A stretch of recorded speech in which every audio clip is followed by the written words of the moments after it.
The murder of Charlie Kirk is an American tragedy.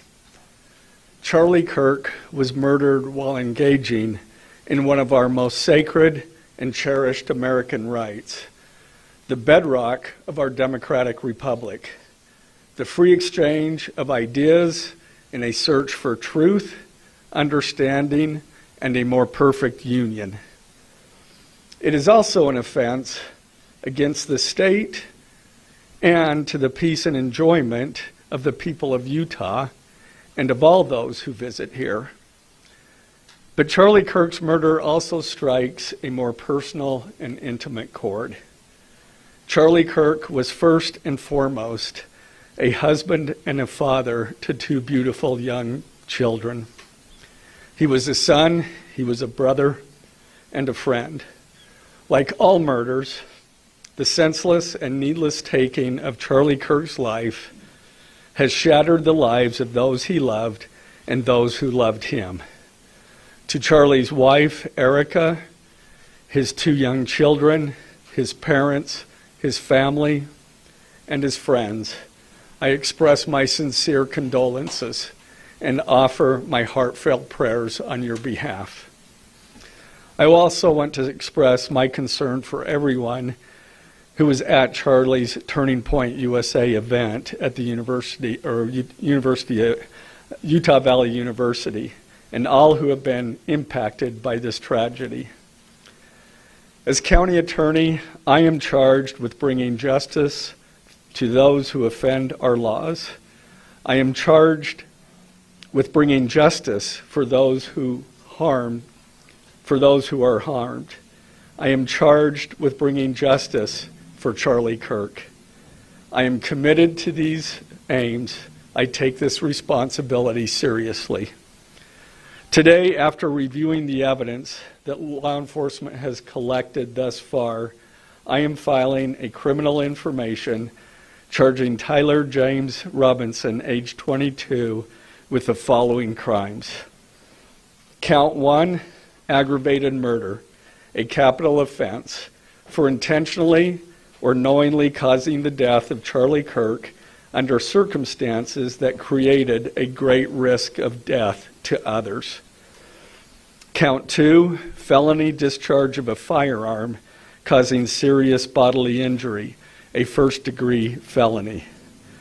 The state is further alleging aggravating factors on counts 1 and 2 because the defendant is believed to have targeted Charlie Kirk based on Charlie Kirk's political expression and did so knowing that children were present and would witness the homicide.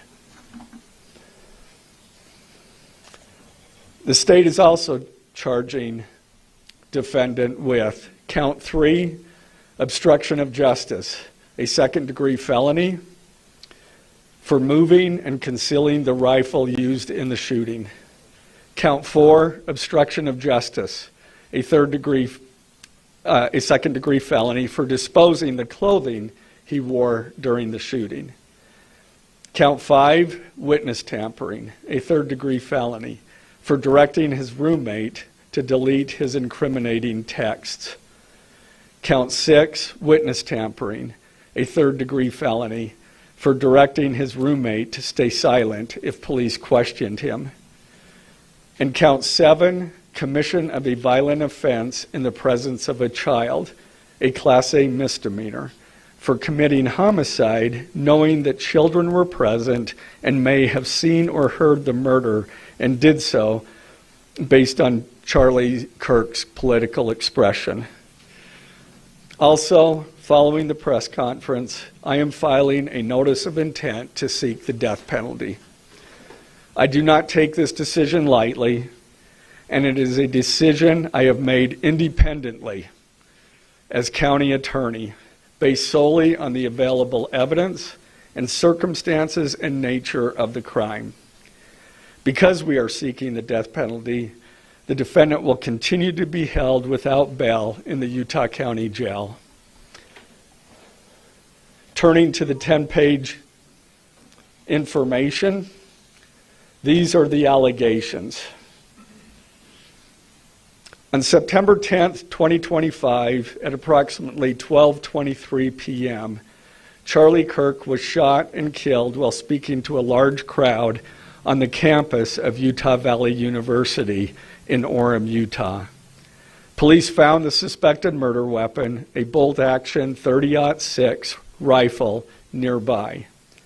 Over the next approximately 33 hours, police conducted a manhunt for the shooter until the evening of September 11th, 2025, when Tyler James Robinson surrendered to police at the Washington County Sheriff's Office. DNA consistent with Robinson was found on the rifle's trigger. After shooting Mr. Kirk, Robinson hid the gun, discarded the clothing he wore when he fired the rifle, and told his roommate to delete incriminating text messages and not talk to police. Children were present at the time of the shooting. The shooting.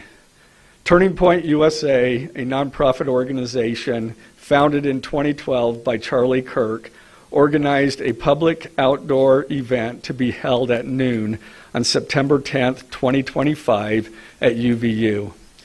The event was the first in a series of similar events to be held at college campuses nationwide. Mr. Kirk is a well-known conservative activist, famous for these type of events, where he discusses various political issues and debates with audience members. His events and comments have garnered a significant number of supporters and drawn the ire of many who disagree with his political views. The event at UVU was announced far in advance and garnered significant publicity and interest. Consequently, several hundred people attended. Mr. Kirk was interacting with a crowd before the event officially got underway. Then, at approximately noon, Mr. Kirk seated himself under a portable canopy behind a table and microphone. He began speaking to the crowd and fielding questions from attendees, a format Mr. Kirk commonly used at his events. Mr. Kirk allowed his questioners to approach a microphone positioned directly in front of him. Mr. Kirk's team members were very close to him on his right and left, as well as some behind his canopy and others at various close locations near him. The large crowd surrounded Mr. Kirk on three sides. Temporary metal fencing separated attendees from Mr. Kirk by only a matter of feet. Directly above and behind Mr. Kirk was the UVU Hall of Flags, an indoor walkway spanning several hundred feet with floor-to-ceiling glass windows which overlooked the plaza where Mr. Kirk was seated. People were in the walkway at the time of the shooting. Approximately 15 minutes into the event, Mr. Kirk was answering a question about mass shootings by transgender individuals when a gunshot rang out. The bullet struck Mr. Kirk in the neck. He slumped to the ground almost immediately. The bullet's trajectory passed closely to several other individuals beside Mr. Kirk, including the questioner who was standing directly in front of Mr. Kirk. Children were visible near Mr. Kirk's stage when he was shot. Mr. Kirk was rushed to a nearby hospital where he was declared deceased. The medical examiner's report is still pending. So UVU surveillance. So at the moment of the shot, a UVU police officer was watching the crowd from an elevated vantage point. As soon as he heard the shot, he began to scan the area for threats. Believing the shot came from a rifle because of its sound, he looked for potential sniper positions. He noted a roof area approximately 160 yards away from Mr. Kirk as a potential shooting position and rushed there to look for evidence. The suspected shooting position is adjacent to an open, publicly accessible walkway. To access the suspected location, A person must climb over a railing and then drop to the roof only slightly below. The UV officer climbed over the railing and down onto the roof. He then walked to the suspected shooting position and confirmed a clear shooting corridor between the position and Mr. Kirk's seat. He also noticed markings in the gravel rooftop, consistent with a sniper having lain on the roof, impressions in the gravel potentially left by the elbows, knees, and feet of a person in a prone shooting position. Police reviewed surveillance from the camera covering the roof and discovered that it recorded an individual dressed in dark clothing cross the railing from the public walkway and drop onto the roof at approximately 12:15 p.m.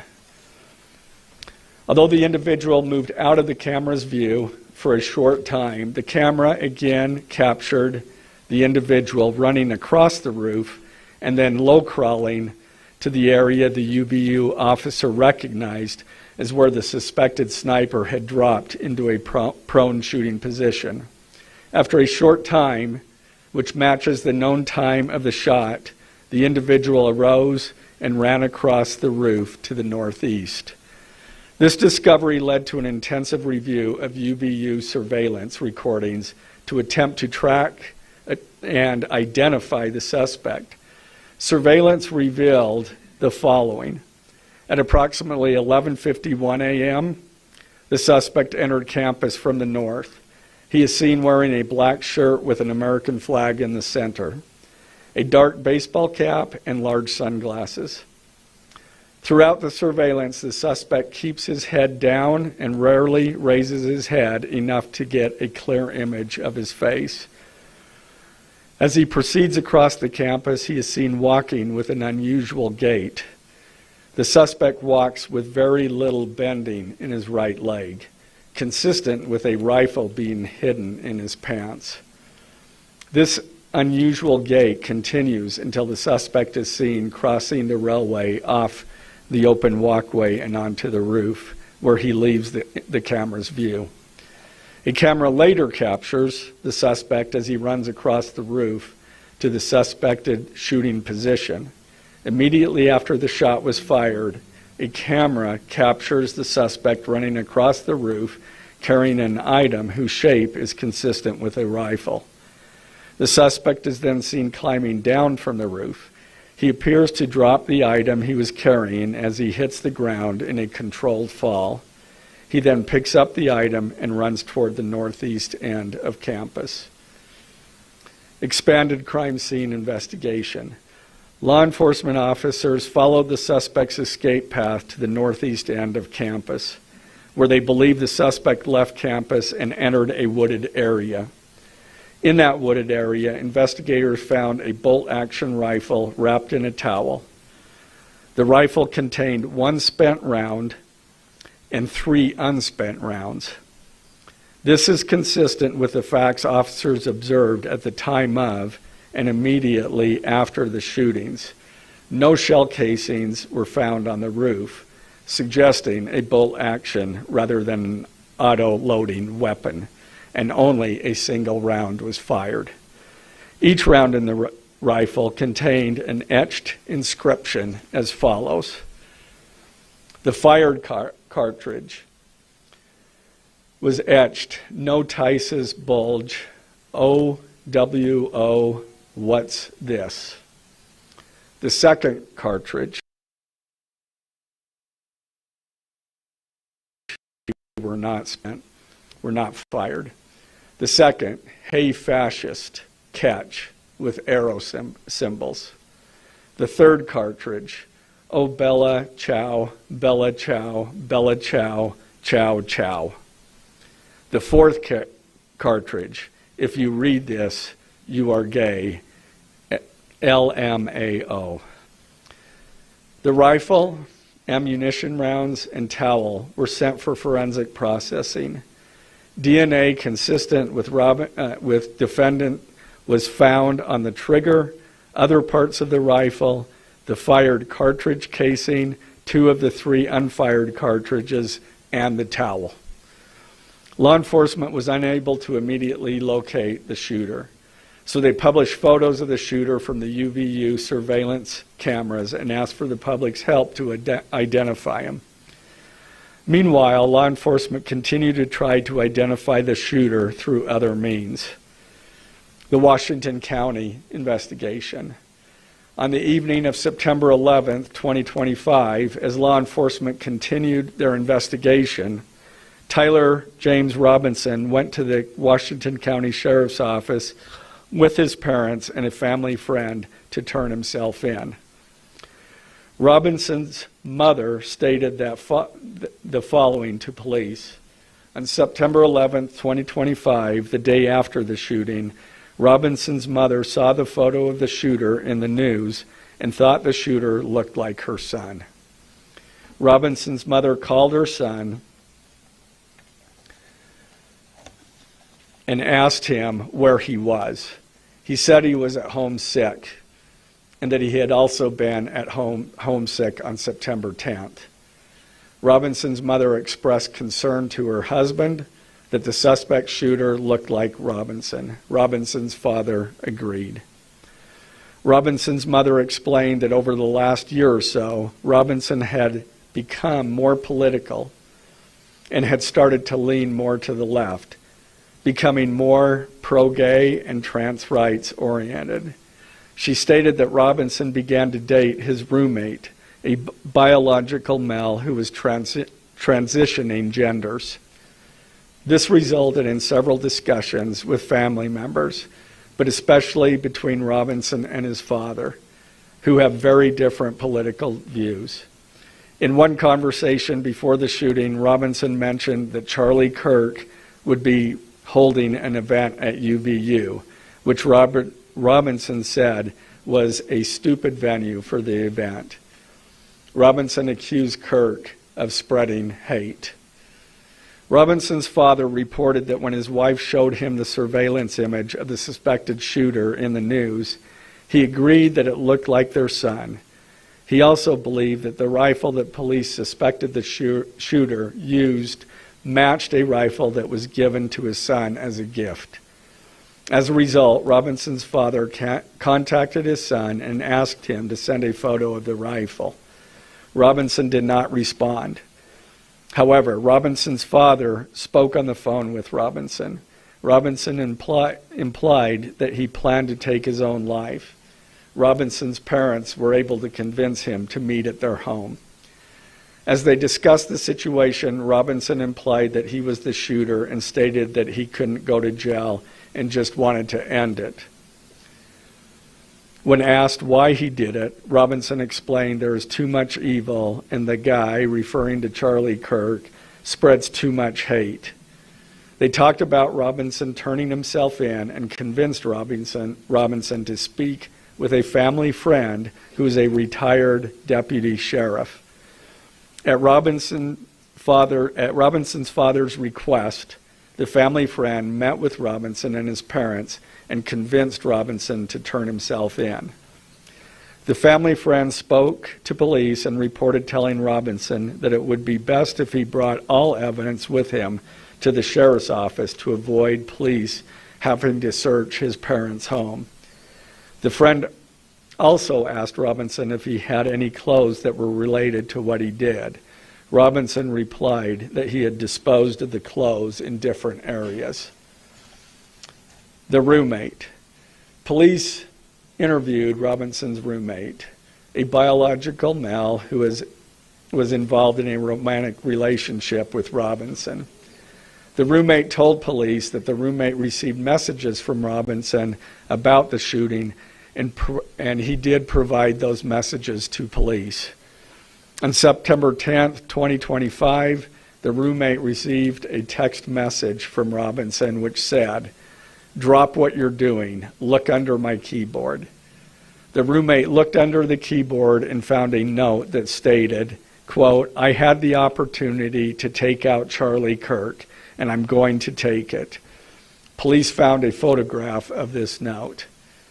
The following text exchange, then took place.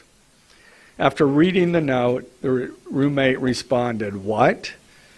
You're joking, right? Robinson, I am still okay, my love, but am stuck in Orem for a little while longer yet. Shouldn't be long until I can come home, but I gotta grab my rifle still. To be honest, I had hoped to keep this secret till I died of old age. I am sorry to involve you. Roommate, you weren't the one who did it, right? Robinson, I am. I'm sorry.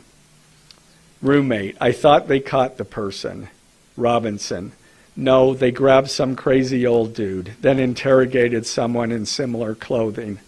I had planned to grab my rifle from my drop point shortly after, but most of that side of town got locked down. It's quiet, almost enough to get out, but there's one vehicle lingering. Roommate, why? Robinson, why did I do it? Roommate, yeah. Robinson, I had enough of his hatred. Some hate can't be negotiated out. If I am able to grab my rifle unseen, I will have left no evidence. Going to attempt to retrieve it again. Hopefully they have moved on. I haven't seen anything about them finding it. Roommate, how long have you been planning this? Robinson, a bit over a week, I believe. I can get close to it, but there is a squad car parked right by it. I think they already swept that spot, but I don't want to chance it. Robinson again, I'm wishing I had circled back and grabbed it as soon as I got to my vehicle. I'm worried what my old man would do if I didn't bring back Grandpa's rifle. IDEK if it's had a serial number, but it wouldn't trace to me. I worry about prints. I had to leave it in a bush where I changed outfits. Didn't have the ability or time to bring it with. I might have to abandon it and hope they don't find prints. How the F will I explain losing it to my old man? Only thing I left was the rifle wrapped in a towel. Remember how I was engraving bullets? The F in messages are mostly a big meme. If I see notice bulge UWU on Fox News, I might have a stroke all right. I'm going to have to leave it. That really effing sucks. Judging from today, I'd say Grandpa's gun does just fine, IDK. I think that was a $2K dollar scope. Wink, wink. Robinson again. Delete this exchange. Again, Robinson. My dad wants photos of the rifle. He says Grandpa wants to know who has what. The feds released a photo of the rifle, and it is very unique. He's calling me, RN. Not answering. Robinson. Since Trump got into office, my dad has been pretty diehard MAGA. Robinson, I'm going to turn myself in willingly. One of my neighbors here is a deputy for the sheriff. Again, you are all I worry about, love. That came from Robinson. Roommate, I'm much more worried about you. Robinson, don't talk to the media, please. Don't take any interviews or make any comments. If any police ask you questions, ask for a lawyer and stay silent. The search for Robinson's residence. Police executed a search warrant on Robinson's residence. During that search, police discovered a shell casing with etchings like the etchings found on the shells in the rifle near UVU. Police also found several target boards with bullet holes in Robinson's home. Now, as I stated in the beginning, when I read those allegations, these are allegations. And like the evidence set forth in this statement, those allegations, what you've heard from the media, even from state and federal officials, has not been tested in the crucible of a jury trial. I understand the public's desire to know the facts. My own family members have pressed me for information. Why are we reluctant to share the details of the investigation itself? and comment on the case, because I want to ensure a fair and impartial trial. I became a prosecutor because of my love for the ideals of this great country and the principles embedded in our Constitution. The free exchange of ideas and opinions is critical to this great American experiment, but so too are the protections afforded to the accused found in the Fifth and Sixth Amendments: the right against self-incrimination, the right to a speedy and public trial, the right to the effective assistance of counsel, the right to confront one's accusers, and the right to compel the attendance of witnesses. And perhaps most importantly, under our Constitution, the accused is presumed innocent until we, the state, prove to an impartial jury of defendant's peers his guilt beyond a reasonable doubt. That jury cannot rely on our allegations, on what they hear in the news, or on what they hear from a public official. The jury is the sole trier of fact, and they will ultimately determine those facts based on evidence a trial judge has determined is admissible. Again, as prosecutors, we bear the burden to prove guilt beyond a reasonable doubt. But make no mistake, we welcome this burden. I'd like to now introduce my trial team who will be charged with prosecuting the case. This is a veteran and expert team of some of the state's best trial attorneys. Chad Grunander, who is one of my two chief deputies, Ryan McBride and David Sturgill on the far right there. And those two were very much involved in preparing search warrants, did a phenomenal job, worked day and night to see that accomplished well after he was, Robinson was taken into custody. Also, Lauren Hunt, she is one of our special victims prosecutors, and Chris Ballard, my second chief deputy, who will be handling motions. I'm going to explain just the procedural steps. We're not a grand jury. We don't have a grand jury system like the federal courts do. It's a preliminary hearing system. So the arrest and filing of the criminal information are merely the first steps in the criminal justice process. Today at 3 p.m., the defendant will appear before a judge in the Utah 4th District Court for his first appearance, to be informed of these charges and to ensure that he has an attorney to represent him. The hearing will be brief. The judge will conduct that first appearance virtually via WebEx. This is not unusual. In the 4th District, all felony first appearances for defendants who are in custody are held virtually. A link to that hearing is available for media on the Utah State Court's X account at Utah State Courts. Now, following defendant's first appearance, he will be entitled to a preliminary hearing. At that hearing, the state will be required to show probable cause that defendant committed the crimes. The purpose of the preliminary hearing is not to determine guilt, but simply to assure the court that the prosecution has enough evidence to proceed to trial. If a judge finds probable cause and binds the case over for trial, an arraignment hearing will be held. At that hearing, a judge will again inform defendant of the charges against him and require him to enter a plea to each charge. The next step following the arraignment is an opportunity for the parties to file any relevant motions and then ultimately the trial itself. This case has generated a tremendous amount of interest across our nation and even the world. The public's desire for information is understandable, but it bears reiterating that this case will be tried in a court of law consistent with our Constitution, not the court of public opinion. Thus, we will only discuss with the press, discuss the case with the press occasionally. It will not, but we will only do so in a manner as not to jeopardize the fair trial process.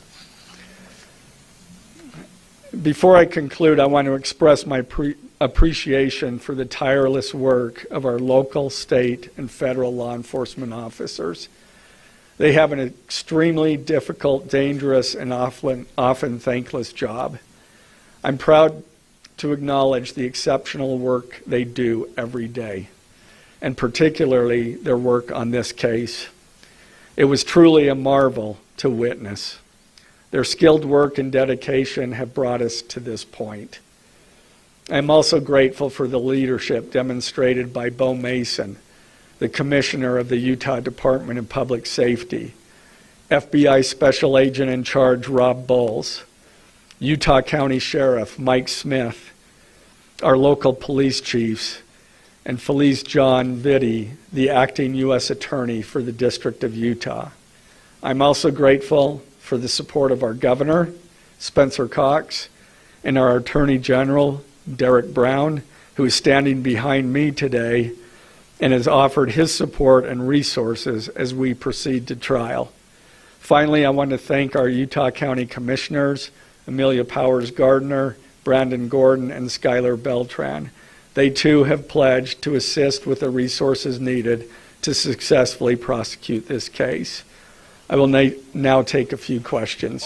For questions, ladies and gentlemen, just really fast, if you could identify yourself and what organization. Yeah, thank you. Okay.